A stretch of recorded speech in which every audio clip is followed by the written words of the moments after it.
اور جب پروفیٹ محمد جب مکہ میں آئے اپنے پورے سینکوں کے ساتھ، تو جس مکہ والوں نے ان کو اپمانت کیا تھا، جس مکہ والوں نے ان کو پتھر سے مارا تھا، جس مکہ والوں نے ان کی جان لینے کی کوشش کی تھی اور ان کی تکلیف کے چلتے ان کو ہجرت کرنی پڑی تھی، اس مکہ والوں کو انہوں نے پیار سے جیتا، اور وہ مکہ کی جو فتح تھی ایسی فتح تھی جس میں خون کا ایک قطرہ بھی نہیں بنا۔ پروفیٹ محمد کو جتنا اپمانت کیا گیا تھا، پروفیٹ محمد کی زندگی کو جتنی تکلیف دی گئی تھی، اگر وہ چاہتے تو جس سے میں انہوں نے مکہ میں پرویش کیا، مکہ کی فتح کی، اسے میں ہزاروں لوگوں کا قتل کرا سکتے تھے، لیکن ایک بھی خون کا قطرہ نہیں بہا، اور بڑے پیار اور محبت کے ساتھ انہوں نے مکہ کو فتح کیا۔ اس سے یہ بات سامنے آتی ہے کہ شانتی اور امن اسلام کا مقصد ہے۔ تلوار اٹھائی انہوں نے، تلوار اس لیے اٹھائی کہ تلوار اٹھانے کا ان کو حکم تھا، مجبوری تھی تلوار اٹھانا، کہ اگر تلوار نہیں اٹھاتے تو مذہب کا قیام نہیں ہو سکتا۔ اور ہر ایک جگہ گیتا میں بھگوان شری کرشن نے ارجن کو کہا کہ تم لڑائی کرو، اگر تم لڑائی نہیں کرو گے تو دھرم کی استھاپنا نہیں ہو پائے گی۔ ارجن وہاں سے بھاگ رہا تھا، ارجن نے بولا کہ پھر نہیں چلا تھا، کیونکہ میرے سامنے تو ہمارے سارے ریلیٹیو بیٹھے ہوئے ہیں۔ بھگوان شری کرشن نے کہا کہ یہاں پہ دھرم کی استھاپنا کے لیے تم کو لڑائی کرنی پڑے گی، تم کو لوگوں کو مارنا پڑے گا، اگر تم نے لڑائی نہیں کی تو دھرم کی استھاپنا نہیں ہوگی۔ تو ایک وشیش پرستھتی میں ہم کو لڑائی کرنے کی بھی ضرورت ہوتی ہے۔ ویسے پروفیٹ محمد نے اگر لڑائی کرنے کی بات کی تو وہاں پہ کی جہاں پہ لڑائی کرنا مجبوری تھا، اور وہاں پہ اگر لڑائی نہیں ہوتی تو شانتی کی استھاپنا نہیں ہوتی۔ اس لیے یہ بات ہمارے سامنے آتی ہے کہ سب سے بڑی جو بات ہے کہ اسلام جہاں جہاں انہوں نے ان کو جہاں جہاں وہ لوگوں کو مار سکتے تھے، جہاں جہاں خون خرابہ ہو سکتا تھا، وہاں پہ انہوں نے خون خرابہ نہیں ہونے دیا۔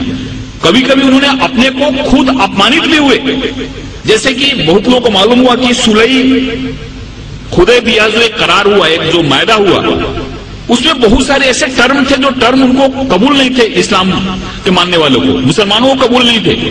لیکن پروفیٹ محمد نے کہا کہ اگر میں یہ معاہدہ نہیں کرتا ہوں تو بہت بڑا خون خرابہ ہو جائے گا، اور اس خون خرابے سے بہت لوگ مارے جائیں گے، اس لیے چلو میرا اپمان ہوا تو چلے گا، لیکن شانتی کے لیے، امن کے لیے میں قرار کرتا ہوں، جس سے بہت بڑی لڑائی ٹل گئی۔ ایسے بہت سارے ادہرن ہیں۔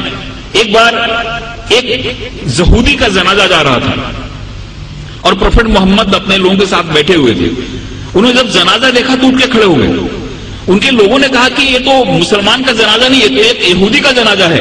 تو محمد نے کہا، پروفیٹ محمد نے کہا، کیا یہودی انسان نہیں ہوتا؟ یہ ساری چیزیں ہمارے سامنے آنی چاہیے۔ اس بوڑھی عورت کی کہانی معلوم ہے کہ اس کو ایسا لگتا تھا کہ یہاں پہ اسلام بڑھ رہا ہے، محمد نام کا ایسا شخصیت ہے جو سب کو اسلام میں لے جا رہا ہے، اس لیے وہ گاؤں چھوڑ کے جا رہے تھے۔ اس کے سر پہ گٹھری تھی اور گٹھری اٹھ نہیں رہی تھی۔ ایک نوجوان آیا اور بولا کہ ماتا جی میں آپ کی مدد کروں، آپ چلو اپنی گٹھری میں گاؤں کے باہر چھوڑ دیتا ہوں۔ عورت نے ان کو گٹھری دی، اور وہاں سے نوجوان اس گٹھری کو اپنے سر پہ لیا اور گاؤں کے باہر گیا، اور بولا کہ آپ ٹھیک ہے، آپ گٹھری لو، اب جاؤ۔